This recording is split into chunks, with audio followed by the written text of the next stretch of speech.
From the nation's capital in Washington, D.C., Cole on Congress. The program discussing national issues that affect Oklahoma.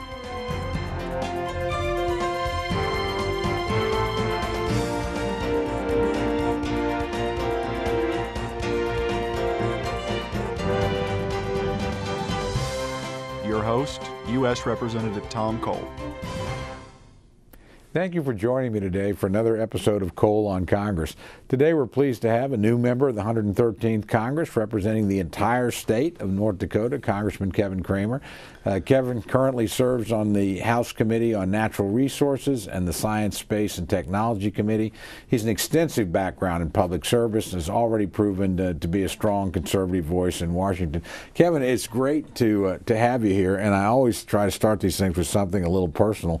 I don't know if you're aware of this, but the first time I ever heard of you, I got a fundraising invitation for an event that Harold Hamm of Continental Resources in Oklahoma was putting on for you, and I thought, boy, and our audience will be awfully familiar with Harold. He's such a wonderful, creative business guy. I mean, here's a guy that went from one truck when he was 20 years old to a billionaire and one of the great natural gas, oil and gas companies in the country in downtown Oklahoma City now.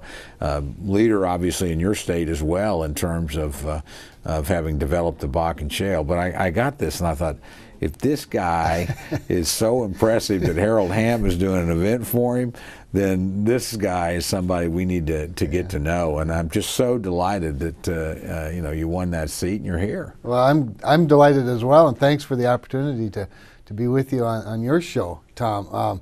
It was a real blessing. It's funny you bring that event up because we had the event the day after Harold was inducted into the Oklahoma Hall of Fame. Mm-hmm. And I went to the banquet that night with a table of North Dakotans, and Harold's obviously got some good friends up in North Dakota. And I sat there watching all these celebrities, one after another, in this black tie event going, I kept thinking to myself, oh my gosh, I've asked this guy to host a fundraiser for me in the South. What have I done? I can't believe it. And anyway, it was hugely successful. But Harold is iconic in North Dakota like he is in Oklahoma because it was Harold and his company that really cracked the code for fracking. Well, fracking's been around a long time. He's the guy that figured it out and how it would work in the Bakken formation, and of course the rest is sort of history. Yeah, I think even in our states we sometimes don't recognize the enormity of his contribution. This is not just a question of a guy having been successful as in the oil and gas industry, and that in itself would have been an achievement. But the technologies that he put together and his vision really has put the entire country on a path to energy independence. We really can be self-sufficient again, certainly in North America, but probably inside the United States, because of the things he's done. He's a genuinely historically significant figure, and he's altered not just the economy of the United States by helping us become much more energy self-sufficient. He's potentially altering the geopolitical balance of the world.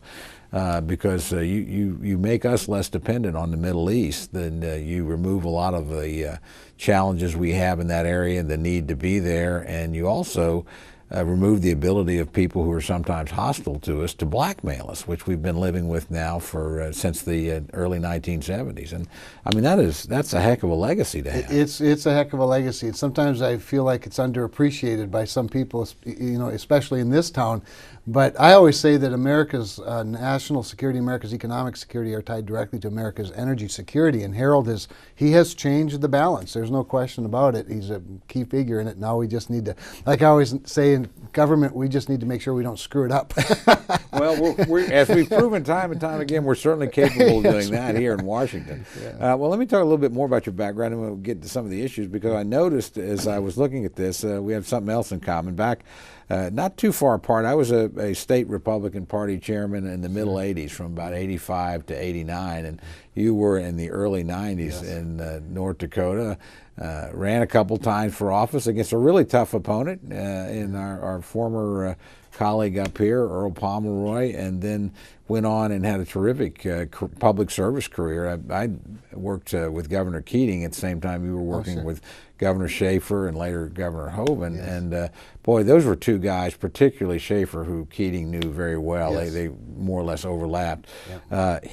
They were just tremendous public servants. The best of the best. And in fact, the Keatings attended the North Dakota State Republican convention one year. Mrs. Keating participated in the Kathy's actually been on this show. Well, she's wonderful, and she was our speaker at the First Lady's prayer breakfast. Governor Keating was a keynote speaker at the convention, and the friendship between the Schaefers and the Keatings is legend. The other thing about Governor Keating that's kind of neat, I went campaigning with him for John McCain. And he wrote a book about Theodore Roosevelt, who, of course, spent a good deal of time and owned 2 ranches in North Dakota, and so it's just kind of a neat kinship and a great relationship. Off the story, but you've met Kathy and Frank, and they're a dazzling couple. But I remember not long after we waited months after the Oklahoma City bombing to actually do a poll.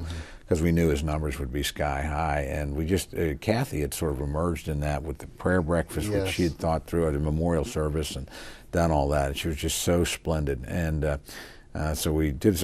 We just happened to put her name on it, and the poll got back, and I went up to the governor's office and I said, "Governor, I got good news and bad news for you."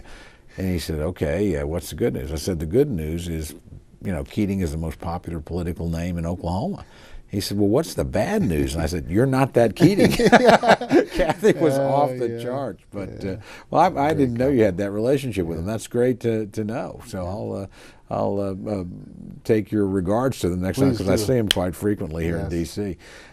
Let's talk, though, a little bit more about energy. And, obviously we focused on Harold, but what's happening in North Dakota, what you guys are doing? It's obviously not just one person. It's you've been so receptive and worked so well with the energy. What are the things that North Dakota is doing right that the rest of the country ought to be emulating in our policy? One of my favorite scenes in TV was when Steve Martin was on Saturday Night Live, and he said, this was 20-some years ago. He said, "It's easy to be a millionaire. First, get yourself $1 million." And we start out blessed, of course, with this rich resource under the ground, but the real blessing of North Dakota, to be fair, is that rich resource of oil. And by the way, we have a rich history of coal development as well, and we've grown up in the coal industry. But the real blessing is it's under private land. And I always say, we've done very well in this country. In fact, when the president brags about the fact that oil development's been up under as if he had anything to do with it. I always say, you're welcome. You're welcome, Mr. Because where he's the landlord, of course, we know it's been down. And so for North Dakota, what we've done, and you used the right terminology, we've embraced it. We haven't pushed back against it, nor have we tried to manipulate it. We've simply let the market work. We've let the natural order of things and the relationship between the corporate citizen and the local citizens, the relationship between landowners and developers, sort of play itself out with the appropriate, I think, regulatory touch. A regulatory touch that acknowledges the fact that nobody loves the land more than the person that lives on it. Nobody's more concerned about the sustainability of our land than the person whose heritage and future is dependent on it. And it really is, it's those agrarian roots. Really, North Dakota is about as similar to Oklahoma as probably any other state in that regard. We have this natural agrarian stewardship of our land. And so it's not so much what government's done as what government hasn't done. And we're very proud of that relationship. And I just think the unleashing of the American free enterprise system and energy development is just waiting to happen if we can just apply some of those same principles like Oklahoma's done, like North Dakota's done. And they're not complicated. Yeah, well, you make, I think, a really key point, and it's, again, something we share in common with you. Our land is almost all privately owned. We have a relatively small federal land base in the state. You move much west of you guys and us, and we're right there in the middle of the country. You start going into states where literally the federal government owns 60 to 70% of the land. Look, we're all for natural beauty, and the national park system is one of the crown jewels. Yes. But most Americans don't know that the federal government literally owns 20% of the land surface of the United States. And a lot of the mineral wealth that you have in North Dakota, that we've been blessed with as well in Oklahoma, lies in those lands. Yes. And to see us not harnessing them as productively at the federal level as we do in places like North Dakota and Oklahoma and Texas is just, it really is discouraging. It's discouraging, it's frustrating, and it's so much missed opportunity. I was reading a recent research project, I guess, and some data from the Institute for Energy Research that estimates that under federal jurisdiction, that is to say, under the land and waters that are owned by the taxpayers of the United States, at today's prices, they estimate about $128 trillion worth of natural resources. Well, you don't need a lot of them to realize that we could do a lot of good, and we could really solve a lot of ills in this country if we would be more aggressive. The thing, Tom, that's so discouraging is that we have technology today that can do it in a, as you know, a very reasonable and responsible way. It's not the technology of 20 or 30 years ago. I don't know if you ever saw the old Spencer Tracy, Clark Gable movie Boomtown, which is about the early oil boom, around the 1920s in places like Oklahoma. And all the rigs are wooden, and they're about 10 yards apart. And I always tell some of my friends from other parts of the country, I said, this is the image you guys still think this industry is. I mean, we've drilled over 500,000 wells in Oklahoma. We have over 70,000 active wells. And we're a pretty pristine place. Yes. And we've learned how to do this well. Our Corporation Commission does a tremendous job regulating the industry, and so that it's both productive but also sensitive to the environmental concerns. We're an agricultural state. We're a hunting state. Our people care very much about the outdoors, both in terms of recreation, and this is an industry that really can be done, particularly today with these techniques that guys like Harold have pioneered in such an environmentally responsible way. Well, and so much of our policy today that centers around energy development, or at least the policy that's being promoted by certainly the left, is based on the old model that assumes that we are a country with limited resources. And the reality is we are a country with vast resources, especially with new technology. And we need to sort of embrace that new order of things and really fail to. And so the abundance of our resources provide an opportunity, and the technology provides an opportunity to recover those resources in an environmentally responsible way. And it's been one of my greater frustrations since getting here, but it's also one of my goals is to help sort of provide whatever expertise and testimony I can to this new order of things. Well, you consider your voice, I think, and I hadn't even asked you about this, so I'm not 100% sure, but I suspect I know. We're going to have a big debate coming up in the near future over the export of natural gas. Yes. We have so much natural gas, we actually have the ability at very reasonable prices to supply some of our friends and allies, and honestly continue to stimulate exploration production here. So I would assume that as all of us from Oklahoma are, you're sort of an advocate of let's let the market work here. I love it. In fact, I think natural gas represents one of the greater opportunities for national security, because trade and the trade imbalance is obviously a security concern. And natural gas presents an opportunity to shift that balance into our favor. The other thing I like about, of course, encouraging the export of natural gas is a very cheap commodity right now. It's a very low-cost commodity, but it's a very expensive commodity in other parts of the world. I don't know economically how you could ask for a better scenario. The other thing, Tom, of course, I come from a coal-producing state. We generate a lot of electricity. So I think in North Dakota, where it's very, very cold much of the year, I always say coal is for generating electricity, natural gas is for heating your home. and so I think that the real opportunity for natural gas, especially low-cost natural gas, is the export opportunities that it presents, which is both an economic opportunity as well as a national security opportunity. Well, we also, as you point out, have a tremendous economic opportunity with coal. The Chinese and the Indians are bringing on one coal-fired power plant a week or something like Yes. that. They only, I know China, I was reading the statistics recently, they only have about 35 years worth of proven coal reserves. And it's frankly not as good as what we mine here in the United States in terms of sulfur content and that sort of thing. So here's a great market for us, for our product.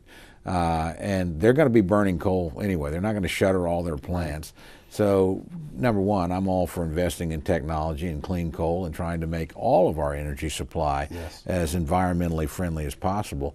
But for us not to, capture that market, and this administration has been extraordinarily hostile to the coal industry. I serve on appropriations with Hal Rogers from Kentucky, our good friend, and he's got a big coal producing district, and frankly, a relatively poor district historically. And they've already lost 5,000 or 6,000 jobs in his district that were good paying jobs because of the hostility of the federal government to this particular power source. Oh, it's incredible, and we fight it all the time. Prior to Congress, I served 9 years on the North Dakota Public Service Commission, where we regulated coal, and so we oversaw what we call them the SMACRA laws, the federal coal producing and then reclamation laws, and with state primacy. And we carried out, of course, enforced the state laws. And boy, I've never seen anything so hostile, frankly, in government as the takeover. The attempted takeover and the closing down of coal. And it's at every turn. At one point, we were involved in at least 12 lawsuits or actions against our own federal government as it relates to this issue. And so we're struggling and fighting to keep that industry alive and well. And as a result, we have some of the lowest electricity rates in the country, which is yet another competitive advantage in the global marketplace. And so, and by the way, we are one of 10 states or so that meet all ambient air quality standards as prescribed by the EPA. So we know how to do it. The companies know how to do it. They've made the investments to do it, and to do it well.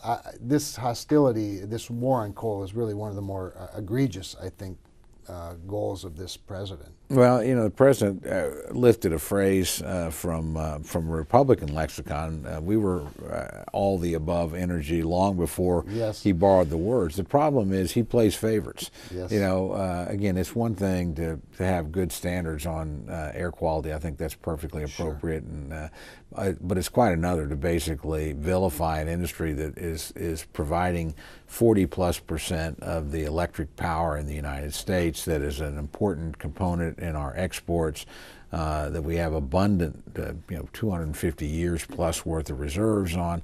Why in the world, would you do anything other than let's develop this and let's find the best ways to use it that are environmentally responsible? And we've made a lot of progress in that in recent years. Well, and then provide the regulatory certainty that allows these companies to invest properly, knowing what the rules of the game are going forward, but the rules are always changing, and that's as problematic as the rules themselves in many cases. I always say that the same God that gave us the air and the beauty of the surface and the mountains and badlands and prairies put the minerals underneath it. So let's be good stewards of all of it. Well, you also, on the Natural Resources Committee, have jurisdiction, a lot of it, over Native American tribal governments, and that relationship between tribes and the federal government, one of the cornerstones of our constitutional system. We've got 39 tribes, of course, in Oklahoma. It's a big deal to us. They're a huge part of our economy. But I know you represent tribes as well, obviously, in North Dakota. So what are the big issues from a tribal standpoint? And, how, I know historically some of these tribes have been very challenged, but I also know that some of this mineral wealth is beginning in some of this to transform their way of life and offer them an opportunity they haven't had in the past. Well, it's really quite amazing. I mean, right in the heart of the Bakken is the Fort Berthold Reservation, which is the 3 affiliated tribes, which are made up of Mandan, Hadassah, and Arikara. And our old buddy Tex Hall. Tex Hall is their chairman, and Tex Hall has become an oil man. and they really have had tremendous benefit, of course, from these rich resources, but they've also had many of the challenges. And in fact, one of the real challenges we've had, I think, government to government, to speak to the sovereignty issue, has been what is the appropriate sharing, for example, of tax revenue, what's the appropriate investment in roads and whatnot on the reservation, what's the the reservations and the tribes commitment and what then is our, then off reservation. And that's been a clumsy thing, Tom, as you can imagine. The whole history of this has been clumsy, but it's been sort of accelerated in the context of abundance. Yeah. And so we've sort of struggled through that. And I have to tell you, I'm a real, I don't want to say sovereignty nut, but I'm all in on the sovereignty thing. In fact, we just in natural resources passed the states' rights, or passed out, I guess, marked up this week, the states' rights bill introduced by Bill Flores, which acknowledges the states' rights with regard to energy regulation, and that really sort of says to the BLM, for example, that where there's a fracking rule and fracking regulations at the state level, you yield to that, not the other way around. Right. I'm all in. An important amendment offered by your colleague from Oklahoma, Mark Wayne Mullen, included the tribes. And I so appreciated, of course, his obvious attention to it, because it acknowledges that they're sovereign too. And that if they have, and in fact, and this is what I always say to Tex, if you think the state's regulations are better than the federal government's regulations, I think, you ought to take ours. On the other hand, if you have your own, fair enough. Fair enough, right? It's your land. It's your land. Yeah, no, Tex and I have actually had the same discussion because our situation in Oklahoma is different. We have tribes but no reservations, and that's posed its own challenges because they can still put within their old reservations land into trust, and that raises the same kind of taxation issues. But we've sort of worked through them in Oklahoma, and the partnership is very real and been mutually beneficial. And I told Tex once, we were talking about this because Harold Hamm had mentioned to me, we were talking about energy development on Indian lands, and he said, it's so difficult, Tom. We go right up sometimes to reservations and don't go across the line. It's not because of the tribe, it's because of the federal government regime there on their land. And I can get, papers on drilling at low cost in a matter of a couple of weeks, working with very competent state regulatory officials in North Dakota, and it takes me months and thousands of dollars to get exactly the same kind of permit. And he said, I think the tribes ought to, we recognize their authority, either have their own drilling regimes or just compact with the state and allow the state regulators to come on. Now, again, that would be their choice. But at the end of the day, a system like that, probably would be a very good system for the tribes to at least look at. Yes, I totally agree. And I just think, self-governance is self-governance, and with it comes self-responsibility as well. And I think let's give them that opportunity. I think another thing that complicates the problem in North Dakota, and frankly, and this is true in all the reservation states, this is where the federal government has not fulfilled its responsibility. Because in Oklahoma, the way, again, because we don't have reservations, we have the same infrastructure for tribal governments to work with. I mean, the same highways, the same power grid. But you look at how little the federal government has invested and has ignored its trust responsibility. Doesn't build the roads. It's quite often very isolated communities. Don't have the power. Don't have the same economic infrastructure, if you will, that the rest of the state has.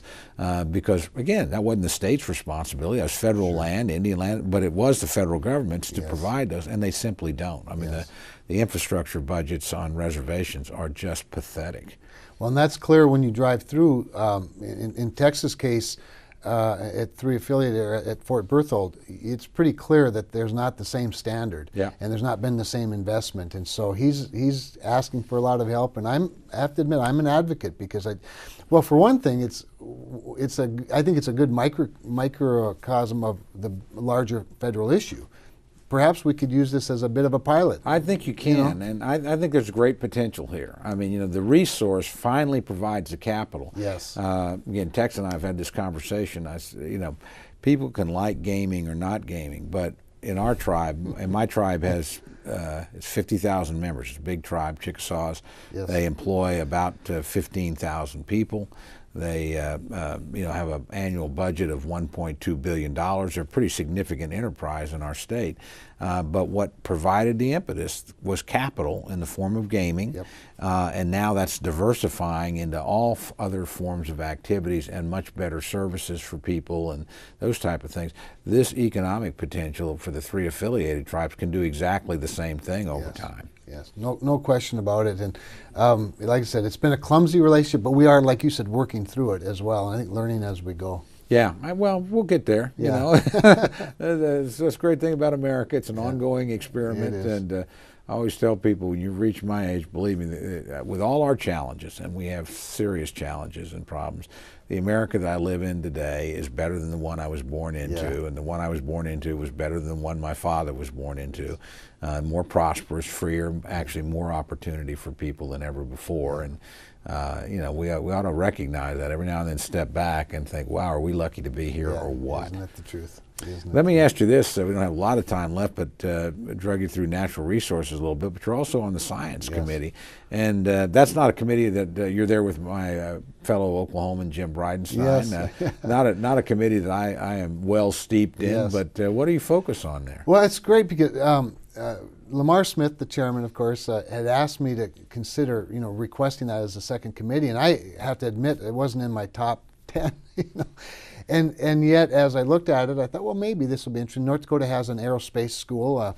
In fact, up at the University of North Dakota. In fact, there's one of our graduates is at the space station right now, one of our astronauts, and so we have that in common, the space component. But what I think Lamar was looking for was really somebody with an energy background, especially a regulatory background, that could challenge some of the science, if you will, if we could ever find out what it is, being used by some of the regulatory agencies, especially the EPA. He said, especially, with regard to fracking technology and clean coal technology. And I said, well, now you've piqued my interest. And so I've enjoyed that committee a lot. I'm on the energy subcommittee, and I'm also on the oversight subcommittee. So the opportunity to get DOE officials and EPA officials in front of us and question them about the science, not so much the policy, because we don't deal on that side of it.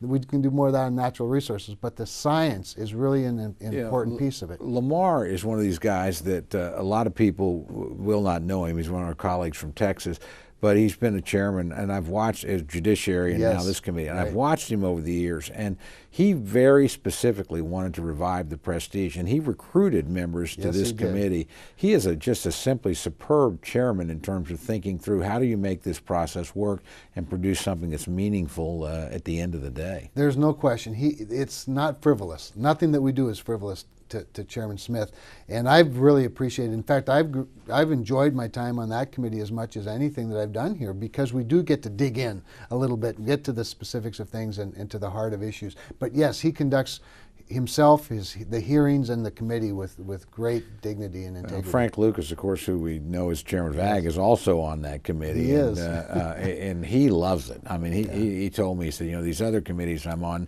financial service, and are supposedly, quote, important. He said, I think the work we do on science is some of the most significant and fascinating work in Congress. Yeah, I've enjoyed it very much. It's been stimulating work. Well, we've got about 40 seconds left, so what has surprised you the most, for good or ill, having arrived at Congress? Well, first of all, how out of control the schedule is. I'm having a hard time letting go. These 15 and 30-minute increments have been a challenge for me, because I like a very thorough review of things. So that's been challenging. That, and then I've been somewhat disappointed in the lack of a long view of some folks around here, I think we're going to work through it, but I like a goal, and I like to work toward that goal. I don't worry a lot about the process to get there. Well, you're going to be one of the guys that help us get there. You've really off to a great start in Congress, and bring a lot of practical experience and just worldly wisdom. So it's really good to have you here, and thanks for coming on the show. It's my pleasure. Thanks for the opportunity. Good to have you. Now they'll do a little.